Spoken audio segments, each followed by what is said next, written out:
desejando dar a você, amigo, a você, irmão, enfim, a todos que nos ouvem, uma oportunidade através da Bíblia Sagrada de conhecer o plano de Deus para a sua vida.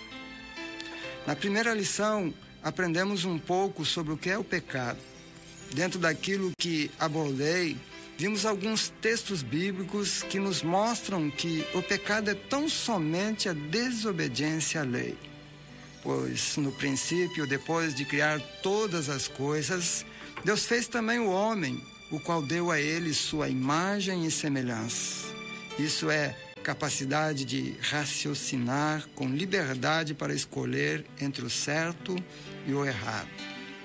Depois preparou o jardim do Éden para que ali o homem vivesse e dominasse sobre tudo. Porém, estabeleceu uma lei conforme está registrada em Gênesis 1, 26, 29, que diz: E disse Deus, façamos o homem à nossa imagem conforme a nossa semelhança. Domine ele sobre os peixes do mar, sobre as aves do céu, sobre os animais domésticos e sobre toda a terra, e sobre todo réptil que se arrasta sobre a terra. Criou, pois, Deus o homem à sua imagem, a imagem de Deus o criou. Homem e mulher os criou. Então Deus os abençoou e lhes disse: frutificai e multiplicai-vos, enchei a terra e sujeitai-a. Dominai sobre os peixes do mar, sobre as aves do céu e sobre todos os animais que se arrastam sobre a terra. Disse-lhe mais: eis que vos tenho dado todas as ervas que produzem semente, as quais se acham sobre a face de toda a terra, bem como todas as árvores em que há fruto que dê semente, ser-vos-ão para mantimento. Gênesis 1, 26, 29. Ainda em Gênesis 2, 15 e 17 diz: tomou, pois, o Senhor Deus o homem e pôs no jardim do Éden para o lavrar e guardar.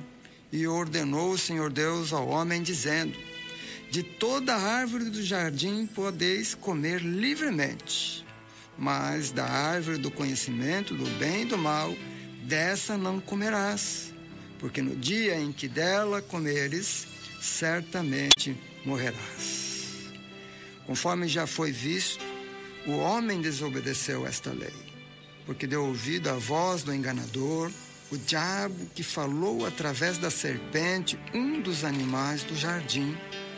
Assim vimos os efeitos causados pela desobediência.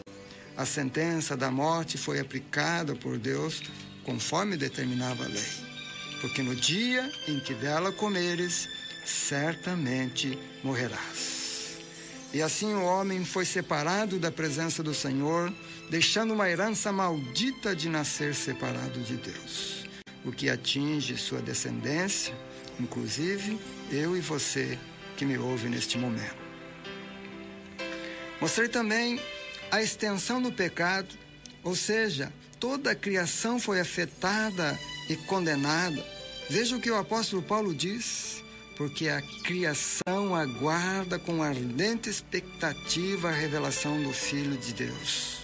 Porquanto a criação ficou sujeita à vaidade, não por sua vontade, mas por causa daquele que a sujeitou, na esperança de que também a própria criação há de ser liberta do cativeiro da corrupção para a liberdade da glória dos filhos de Deus. Porque sabemos que toda a criação conjuntamente geme e está com dores de parto até agora. Romanos 8, 19, 22.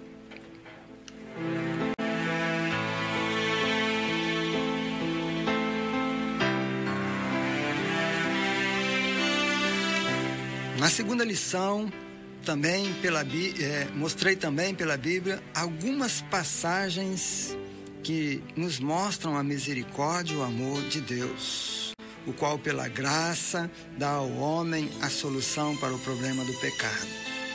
No Evangelho de João encontramos o registro onde está escrito: porque Deus enviou seu Filho ao mundo não para que julgasse o mundo, mas para que o mundo fosse salvo por ele. João 3:17. Veja que, assim como lá no Jardim do Éden, Deus continua dando ao homem a liberdade de usar sua capacidade de raciocinar e fazer sua própria escolha. Aquela mesma voz que falou através da serpente continua falando através da mídia, através de imagens e tantos outros recursos para fazer você usar erradamente sua liberdade de escolher. Porém, a palavra de Deus continua tendo o mesmo rigor. A desobediência continua condenando. Vamos ler o texto novamente, incluindo agora o verso 18. Porque Deus enviou o seu Filho ao mundo, não para que julgasse o mundo, mas para que o mundo fosse salvo por ele. Quem crê nele não é julgado, mas quem não crê já está julgado, porquanto não crê no nome do unigênito Filho de Deus. João 3:17 e 18. A solução para te resgatar do pecado vem de Deus, mas é você quem escolhe se quer o presente da salvação e retornar para a presença do Senhor. A solução é Jesus Cristo. Não há outro meio para nos reconciliarmos com Deus. O apóstolo Pedro diz: em nenhum outro há salvação, porque debaixo do céu nenhum outro nome há dado entre os homens em que devamos ser salvos. Atos 4:9 e 10.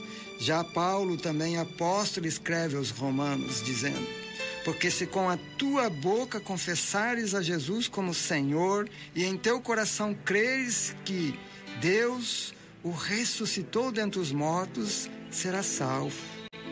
Pois é com o coração que se crê para a justiça e com a boca se faz confissão para a salvação. Romanos 10:9 a 10.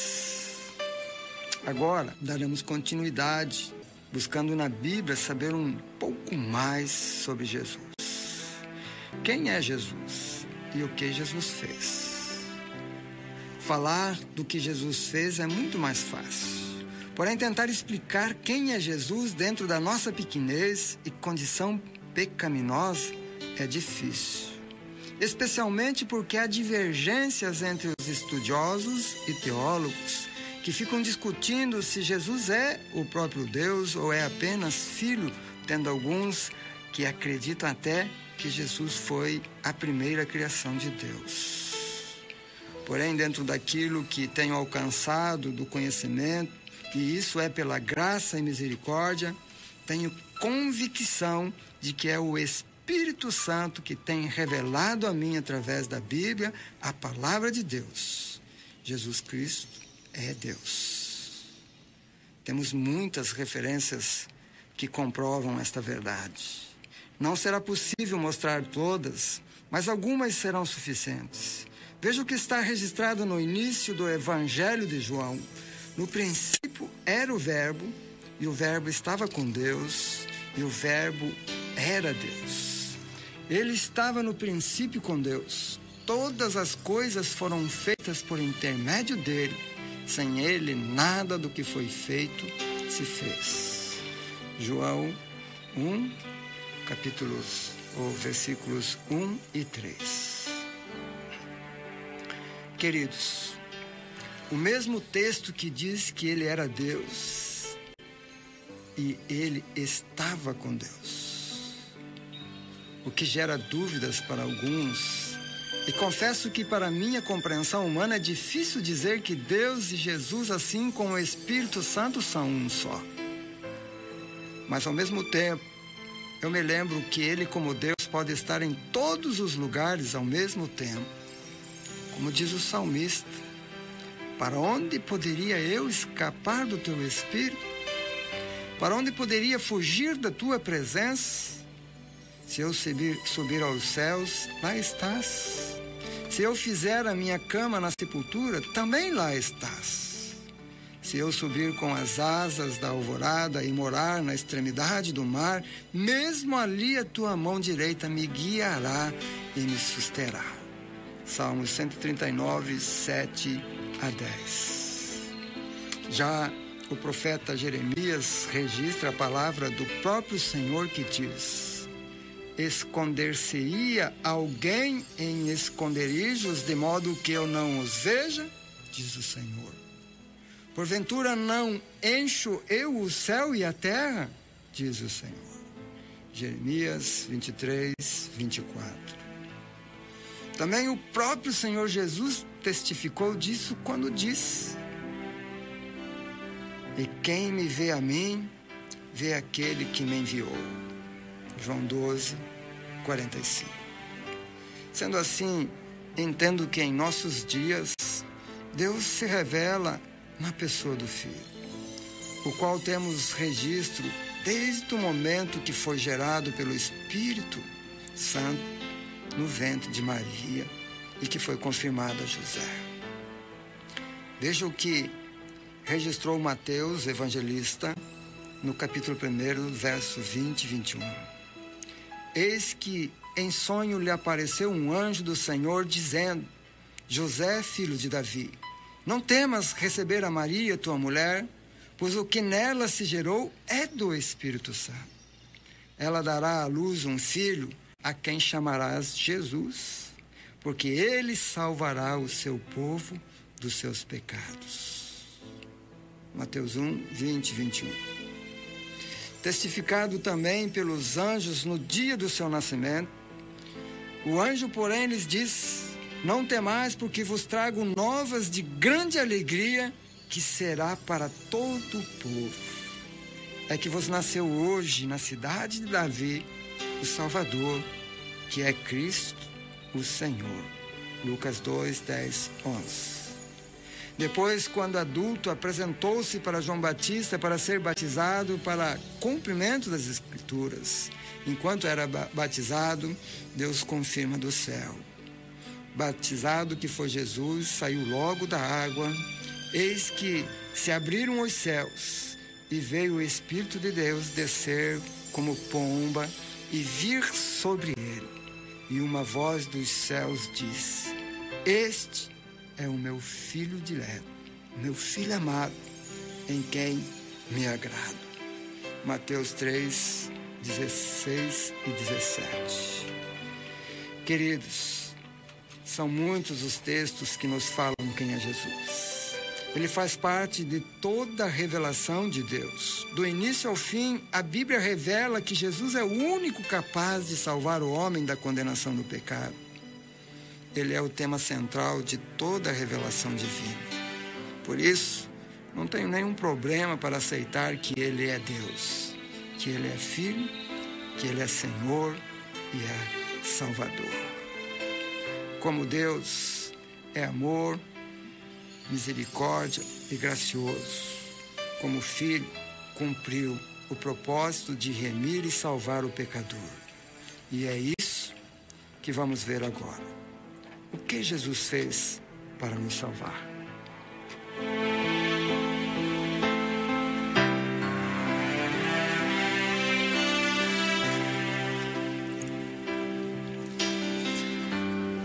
No capítulo 9 de Hebreus, encontramos o registro que diz: e quase todas as coisas, segundo a lei, se purificam com sangue, e sem derramamento de sangue não há remissão.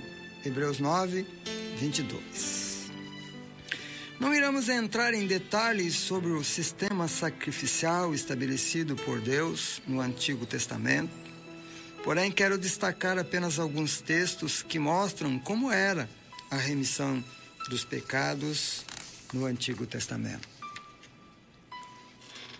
Levíticos capítulo 5, versos 15 e 16 diz: se alguém cometer uma transgressão e pecar por ignorância nas coisas sagradas do Senhor, então trará o Senhor como a sua oferta pela culpa um carneiro sem defeito do rebanho, conforme a tua avaliação em ciclos de prata, segundo o ciclo do santuário, para a oferta pela culpa.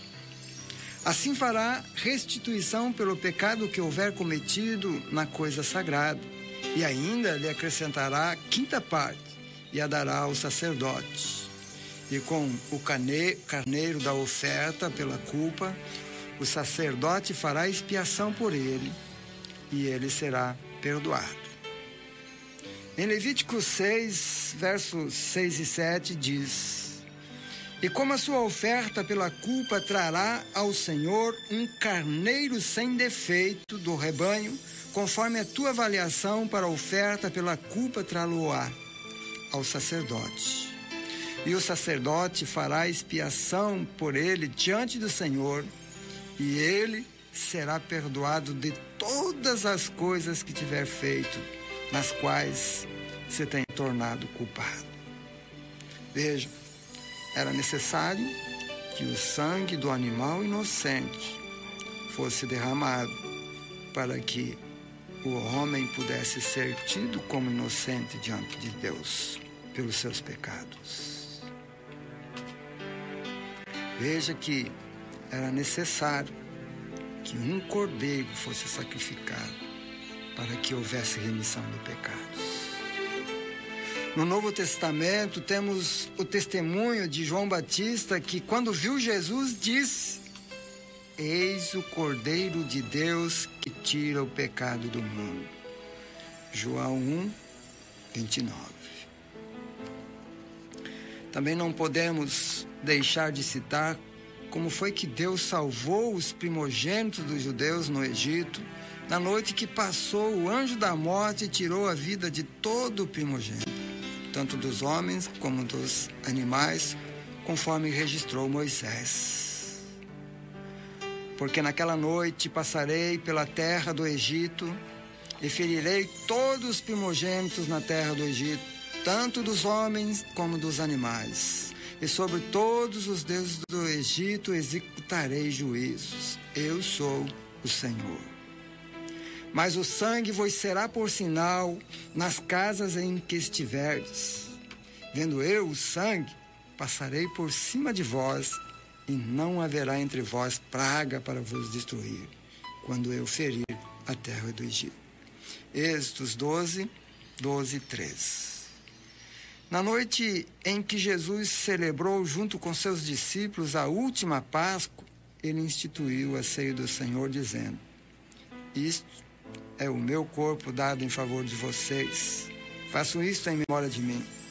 Da mesma forma, depois da ceia, tomou o cálice, dizendo: Este cálice é a nova aliança no meu sangue, derramado em favor de vocês. Lucas 22, 19 e 20. Horas depois, Jesus foi condenado à morte e crucificado. E mais uma vez, a Bíblia comprova dele do que estava escrito. E ele foi oprimido e afligido, mas não abriu a boca. Como um cordeiro que é levado ao matadouro, e como a ovelha que é muda perante os seus tosqueadores, assim ele não abriu a boca. Isaías 53, 7. Na cruz, Jesus derramou seu sangue para que eu e você possa ser perdoado dos nossos pecados. No sistema sacrificial, por mais perfeito que fosse o animal sacrificado, todas as vezes que o homem pecava, tinha que ofertar novamente, derramar novamente o sangue do animal. Mas o sangue de Jesus derramado na cruz foi perfeito e satisfez a Deus. Por isso, aquele que crê e aceita a oferta de Jesus é purificado para toda a eternidade. Está absolvido de toda a culpa pelo pecado. O autor aos Hebreus, citando o profeta Jeremias, diz: E não me lembrarei mais de seus pecados e de suas iniquidades. Hebreus 10, 17. O que Jesus fez? Jesus deu a vida, entregou-se completamente na morte horrível da cruz, para que o meu pecado, para que o seu pecado pudesse ser perdoado. Eu quero concluir dizendo, diante de tudo podemos dizer, Jesus é Deus, é Filho, é Senhor, é Salvador. Sua missão era reconciliar o homem com Deus. Porque se nós, quando éramos inimigos, fomos reconciliados com Deus pela morte de seu Filho, muito mais, estando já reconciliados, seremos salvos pela sua vida. Romanos 5:11. Na próxima lição, estaremos, é claro, se Deus permitir, aprendendo o que é receber Jesus e como fazer isso de acordo com a palavra de Deus. Agora, vamos orar agradecendo pela palavra que o Senhor nos ministrou hoje.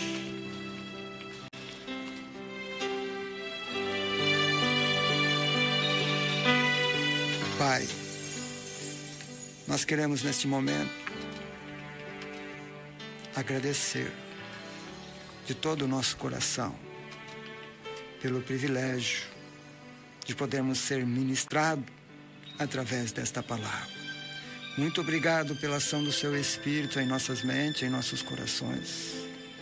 Obrigado, Deus, por tudo que nos revelou nesta noite, pelo conhecimento trazido a nós, pela demonstração do Seu amor, da Sua graça, da Sua misericórdia, quando se entregou completamente, vindo a este mundo e como filho, foi até a morte na demonstração de amor, para que eu e para que o mundo pudesse ser perdoado dos seus pecados. Obrigado, Papai do céu. Obrigado por me amar. Obrigado por me dar a oportunidade de poder usar do raciocínio, de poder usar da condição de escolher a vida em Jesus Cristo, nesta oportunidade, através do sacrifício de Jesus.